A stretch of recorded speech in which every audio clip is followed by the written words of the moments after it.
si vous permettez, je me présente, je m'appelle Georges Choumanski, j'ai 95 ans, il n'y a pas longtemps que j'ai terminé. Je suis né dans la partie de Pologne qui est maintenant Ukraine, à Stanisławów, et ensuite, mon père, qui était militaire, a été muté à Varsovie, donc j'ai passé à partir de l'âge de 3 ans toute ma vie à Varsovie.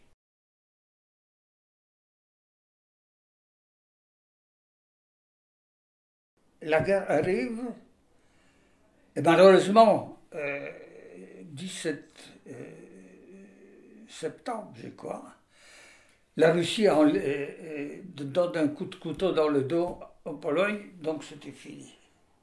C'est fini tout d'un coup.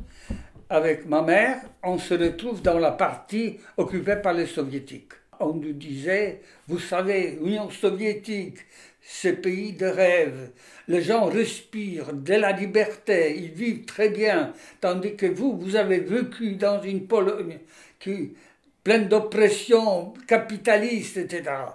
Bon, ça suffit nous des fois, mais vous savez, quand on a 15 ans, ça... Donc, qu'est-ce qu'on va faire? Dans la salle, il y avait le portrait de Staline au milieu, et à gauche, c'était Vorosheov, ministre de l'armée, et à gauche, Morotov, ministre de l'armée. On a arraché le portrait, on l'a mis dans les chiottes, et on a mis des caca par-dessus. Pensez-vous, c'était un scandale. Moi, quand je reviens ça, qu'on a échappé à la déportation, je ne sais pas comment. Et les premières déportés, c'était évidemment officiers, et les familles d'officiers, toutes les structures de ville, tous les municipaux, tous les conseils municipaux, maires, médecins, avocats, toute la partie intellectuelle polonaise partait en même temps. Je me souviens qu'un jour, on arrive à l'école, au lycée, c'était gymnase déjà, puis tout d'un coup, il n'y aura pas aujourd'hui de leçons de géographie parce que le prof, il est malade. Vous savez, nous, on savait qu'il y a quelque chose qui ne va pas. Après la fin du cours, on va chez lui, il y a quelqu'un d'autre qui ouvre, il va dire « Sauvez-vous !» Il est arrêté.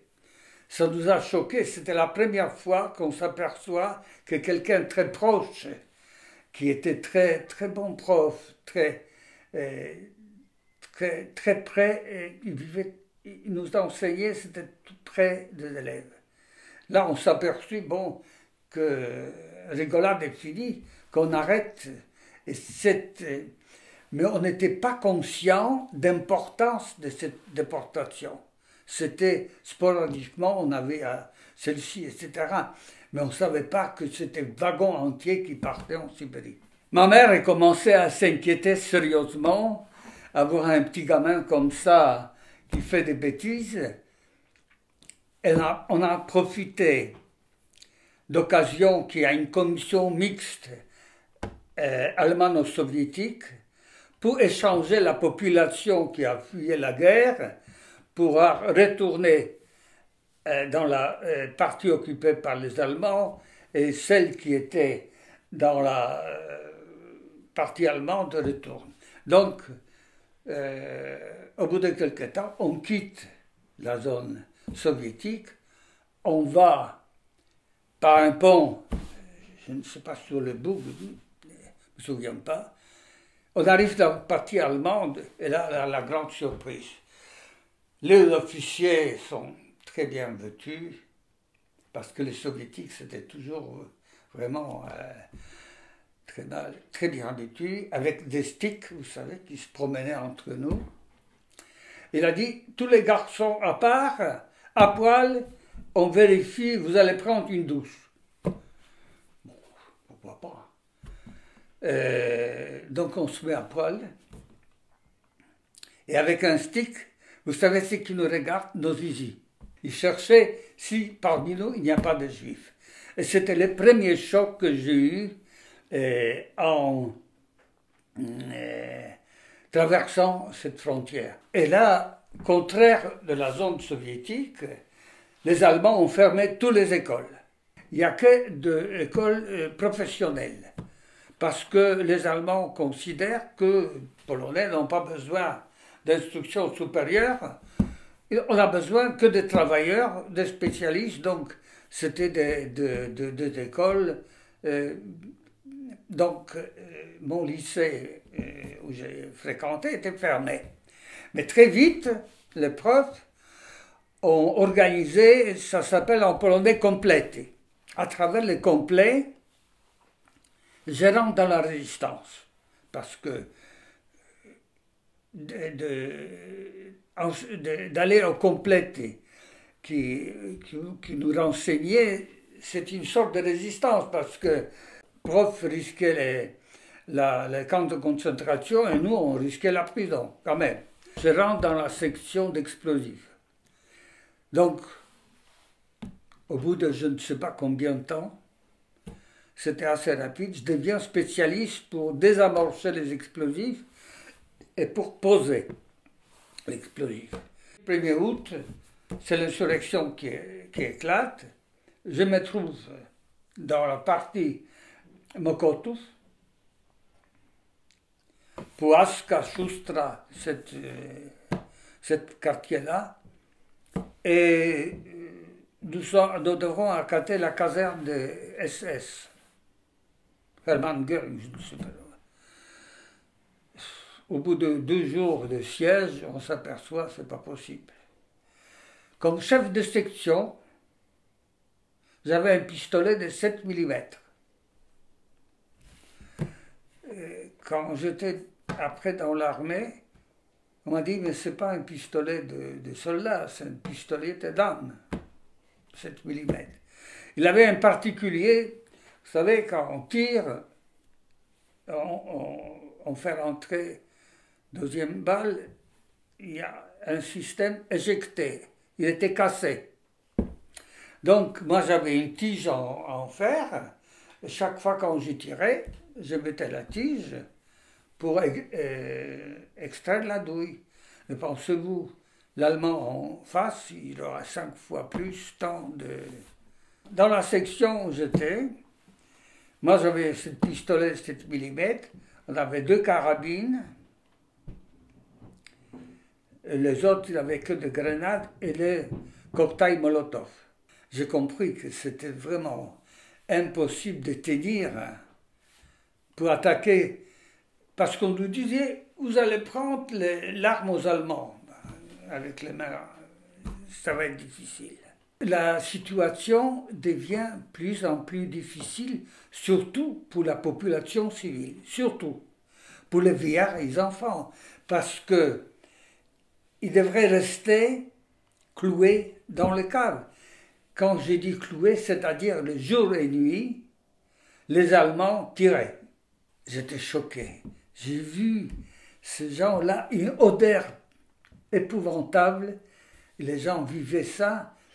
Ils sortaient uniquement pour chercher de l'eau parce que, si vous voulez, comme je vous ai dit tout à l'heure, ils tiraient sans arrêt. Moi, je me souviens qu'en bas de notre maison où on était, devant les Allemands, il y a une femme qui fuyait avec son enfant. Elle a tombé, elle était morte, et l'enfant criait pendant 2 heures parce qu'on n'arrivait pas. Dès qu'on montrait quelque chose, les Allemands tiraient. C'est le soir, à tomber la nuit, qu'on a pu retirer l'enfant. La vie devient de plus en plus difficile, surtout, on s'aperçoit, la population civile. Elle commence, c'est le 15 août, elle commence à être pas aussi accueillante vis-à-vis de nous qui était au départ. Ça nous faisait mal, et quand on commence à discuter, on s'est dit, mais attends, on nous a dit que l'insurrection de Varsovie va durer 3 jours. Ça fait 15 jours qu'on se bat. Il y a quelque chose qui ne va pas. Alors le 16 août, j'étais de garde. On nous a retirés de la maison où on avait pour nous faire reposer. Donc j'étais des gardes Ulica Schustra. Tout d'un coup, il y a une voiture allemande qui arrive, Kugelwagen. Vous savez, les jeeps allemands, tout court. Et l'allemand m'a... excusez-moi, je pas de coq à l'âne un petit peu. On était habillés en combinaison qu'on a pris aux Allemands. J'avais un casque allemand, juste un petit drapeau polonais peint ici, et on avait évidemment Bressard. Mais je ne sais pas si cet Allemand, où il y avait du soleil, où il a bu de la vodka, je ne sais pas. Moi, je lui criais Hände hoch, il a levé les bras, je l'ai fait prisonnier, je me suis approché de lui, évidemment, j'ai pris son pistolet mitrailleuse, c'était fini. Donc, il était pris. On a retrouvé chez lui une soixantaine de montres de femmes, et ensuite, nos filles qui nous aidaient à nous aider à emporter à manger, sont allés, en même temps c'était des infirmières qui nous soignaient encore, ils sont allés quelques rues plus loin, ils sont aperçus, les Allemands ont mis dans une cave, ont laissé des grenades, massacré tout le monde, et évidemment, lui il a enlevé les montres des femmes, il était ensuite jugé, condamné à mort et pendu. Donc à partir de là, alors là j'étais armé. J'avais une pistolet mitrailleuse Schmeisser 42, et ensuite une pistolet 9 mm Beretta, une dizaine de grenades. J'étais le roi.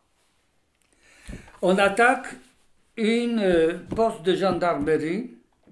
Évidemment, moi j'y vais dans le premier. On apprend ce bâtiment à ce point-là qu'ils ont laissé le repas, plein d'assiettes. Alors là, on s'est régalé, on a pris tout le repas. Mais à un moment donné, ils nous ont encerclés. C'est-à-dire que vous avez le bâtiment où on était, et à gauche, à droite, il y avait des Allemands. Ils commencent à nous tirer, mais dans les batailles de Russes, il ne suffit pas de tirer, il faut ou faire sauter ou les lance-flammes pour déloger les gars. Donc, ils tirent, ça nous on est aplatis dans la cave. Heureusement pour nous, c'était incroyable. Ils ont fait venir le mortier. Le mortier, c'est pas précis parce que c'est un tir comme ça. Donc, ils commençaient à tirer, au lieu de tirer sur nous, ils tiraient sur les copains qui étaient dans notre bâtiment. Confusion totale. Nous, on s'est aperçus, on a sauté, et puis, heureusement, je suis en vie, parce que vraiment, c'était la fin. Il y a une chose qui m'a choqué beaucoup quand on était, ça durait un moment, hein, pas 8 heures, peut-être plus. On avait un officier qui était un lieutenant polonais. Un gars formidable pendant la période qui nous renseignait, il venait, il nous renseignait. Et là, dans la cave, le nerf ont lâché. Il ne voulait pas sortir. Il nous donnait des ordres. Alors pensez-vous, on voulait, à un moment donné, le copain, il a dit, tu fermes ta gueule ou je lance une grenade. Vous savez, une tension, on savait que on a très peu de chances de s'en sortir. Et tout d'un coup, il y a quelqu'un de la cave qui vous dit « attaquez », etc. Bon, ça n'a pas marché. C'était vraiment terrible. Voir ces gars-là, il est devenu presque fou.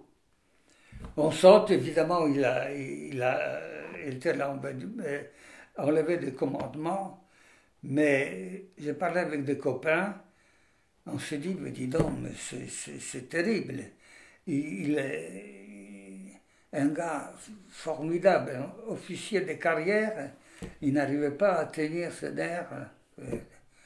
Donc on se bat, mais en réalité, puisqu'on me manque surtout pour attaquer les blindés, on n'avait rien. Pour toute la région de Mokoto, qu'on avait, il y avait un Panzerfaust. Vous savez, c'est un engin, il y avait deux engins comme ça, Panzerfaust et Panzerschreck, que si c'est tiré à 150 mètres, il perçait tous les blindages de trucs. Il y en avait pour cette région deux. Donc, le 27 août, on nous donne l'ordre de quitter Mokotów pour aller se battre au centre de Varsovie. Mais comme Mokotów était coupé du centre de Varsovie, on nous dit de passer par les égouts. Donc on se prépare pour entrer. Il y avait un ordre, il y avait plusieurs points de départ, et seulement les soldats qui devraient rentrer dans l'égout et passer de l'autre côté. Mais pensez-vous, dans la nuit, dans la confusion totale, il y avait des familles avec des enfants qui sont entrés. Nous, à cette partie de Mokotów, on rentre les derniers, et l'égout dans lequel on rentrait, c'était un égout qui avait 90 cm de haut. Donc il fallait marcher à quatre pattes dans la boue, ça nous a dégoûté. Et ensuite, il y avait un collecteur, alors là, marcher debout sans problème. Donc on arrive au collecteur, et tout d'un coup, il y a une confusion qui s'empare, on perd notre guide, on ne sait pas quoi faire. Donc on reste, je crois, je ne me souviens pas, 40 heures peut-être dans l'égout. Au bout des 40 heures, avec des copains, on s'est dit, bon, tant pis, on sort. Et on a eu de la chance, on sortit dans la partie où il y avait le Wehrmacht qui était à côté de la trappe de haut, qui nous faisait des prisonniers. Évidemment, il a enlevé tout de suite les montres. Je me fais prisonnier, on nous amène à pied à Fort de Mokotów. Je m'évade avec l'aide de Croix-Rouge et forcément je rentre de nouveau dans la résistance.